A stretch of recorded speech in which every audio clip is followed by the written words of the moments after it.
Halo guys, Assalamualaikum. Ketemu lagi sama aku, Desofia Kelatlina dari kelompok 8. Di sini aku bakal ngejelasin sesuatu lagi, tapi bukan tentang kimia hijau lagi. Di sini aku bakal ngejelasin tentang nanoteknologi.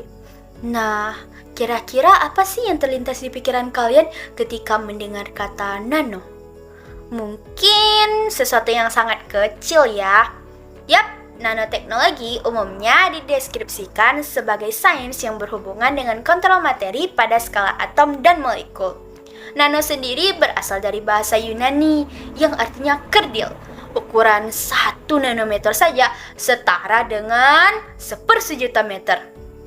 Membuat hal-hal menjadi sangat kecil, ini dinamakan sebagai nanoteknologi.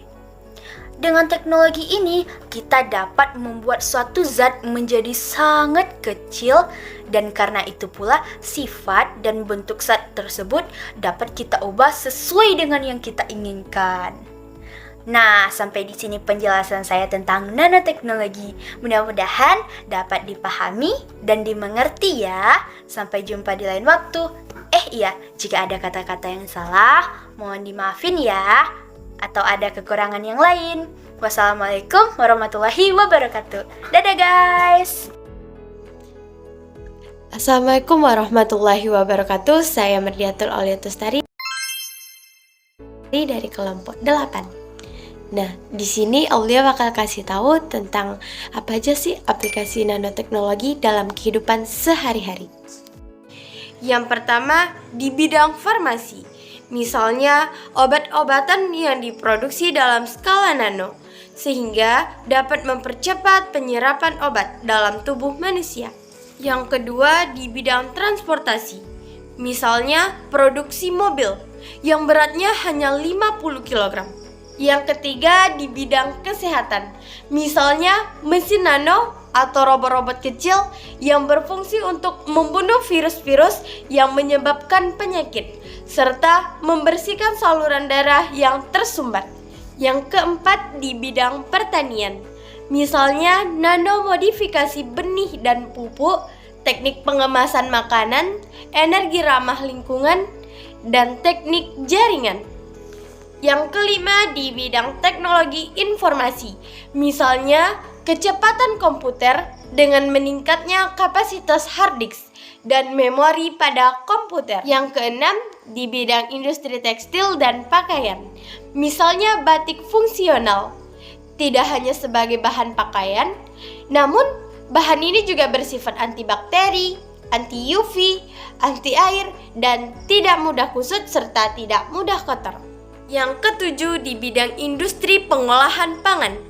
Misalnya pengembangan katalis untuk pemurnian minyak goreng yang terbuat dari keramik nano untuk menghilangkan bau tengik atau busuk yang tidak diinginkan. Yang kedelapan, di bidang industri elektronik. Misalnya robot berupa kendaraan bawah laut yang digunakan dalam kegiatan penyelamatan laut dan pengawasan misi militer yang menggunakan bahan bakar gas hidrogen dan oksigen, tidak menggunakan baterai ataupun listrik.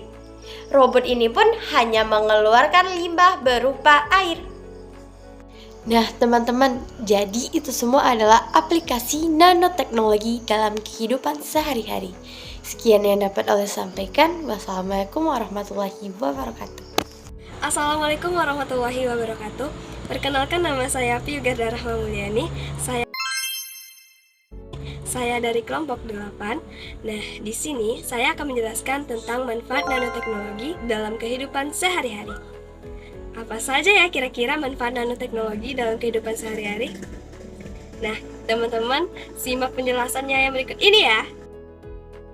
Yang pertama, yaitu mengatasi perubahan iklim.